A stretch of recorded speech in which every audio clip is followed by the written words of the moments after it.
안녕하십니까. 갤라호른입니다. 갤라호른은 트레이더의 눈으로 시장을 바라보며 투자자 여러분들이 시장에 대한 이해와 통찰력을 갖는데 도움을 드리고자 합니다. 그동안 하락세를 보여왔던 달러 인덱스 선물은 99 후반대에서 지지대를 형성하고 반등에 나서고 있습니다. 달러 인덱스 선물 일간 차트에서 달러의 반등을 손쉽게 확인할 수 있습니다. 20일 이동 평균선을 통과하는 것도 힘겨워 보였던 달러는 단숨에 이 지점을 넘어서 볼린저 밴드 상단까지 이르렀습니다. 102.275에서 이번 주를 마친 달러는 다음 주 곧바로 120일 지수 이동 평균선이 있는 102.775를 목표로 움직일 것으로 보입니다. 달러가 단번에 120일 지수 이동 평균선을 뚫고 상승세를 이어가진 않더라도 수차례의 시도 끝에 대세 상승의 길에 들어설 가능성은 있습니다. 4시간 차트에서 달러는 21선과 120일 지수 이동선을 차례로 통과하고 볼린저 밴드 상단을 따라 상승을 이어가고 있습니다. 뿐만 아니라 지난달 초에 형성된 저항대를 지나가면서 이 가격대를 지지대로 만들고 있습니다. 4시간 차트에서 달러의 상승세는 뚜렷한 모습입니다. 지금 달러 인덱스는 지난 여름 지지대로 작용하던 가격대에서 눌림목을 주며 잠시 숨을 고르는 모습입니다. 여름에 지지대로 기능하던 가격대가 이번에는 저항대로 바뀌게 될지 여부를 지켜볼 필요가 있겠습니다. 4시간 차트에서 나타나고 있는 추세 전환이 일간 차트로 이어지게 될지 지켜보는 것도 흥밋거리일 것입니다. 현재 나타나고 있는 달러의 강세가 그동안의 약세에 대한 일시적인 반동으로 나타난 것인지 대세 하락에 이은 대세 상승의 시작인지를 확인하는 데는 좀 더 시간이 필요할 것으로 보입니다. 금요일에 발표된 미국의 9월 고용지표는 시장의 예상을 뛰어넘는 것이었습니다.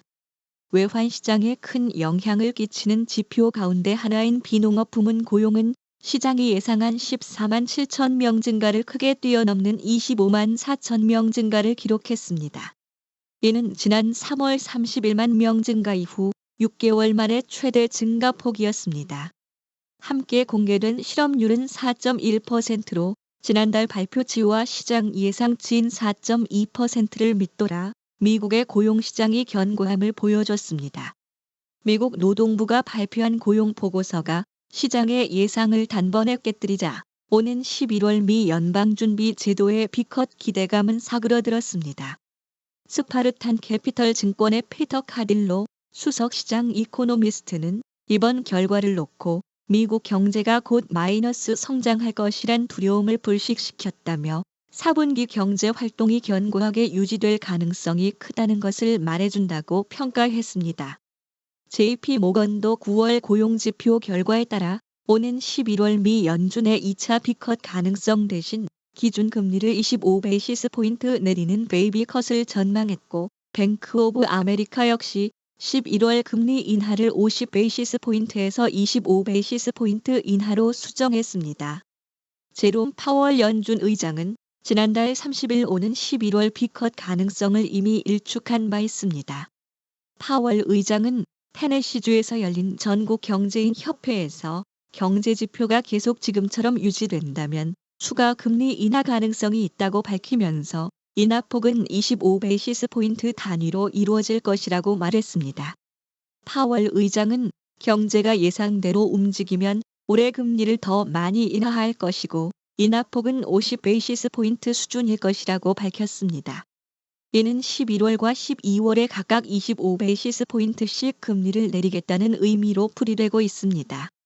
파월의 발언은 이미 9월에 발표된 점도표 예상과 일치하는 것이기도 합니다. 금리 선물 시장에서는 양호한 고용시장 성적의 11월 비컷 가능성을 0%로 보고 있는 것으로 나타났습니다. 전날까지만 해도 비컷 가능성을 30%대로 보고 있었는데 단번에 그 기대가 사라진 것입니다. 한편 이스라엘에 대한 보복 공격을 공언한 이란은 지난 1일 200발 가까운 탄도미사일로 이스라엘을 공습했습니다.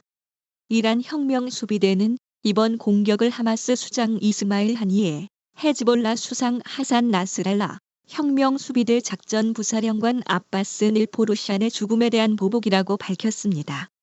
이에 대해 이스라엘은 이란에 대한 보복 공격을 다짐하고 있고 이란 역시 이스라엘이 공격하면 재차 보복 공격에 나설 것임을 천명하고 있어 중동 지역에 대한 갈등은 좀처럼 사그러들지 않는 형편입니다.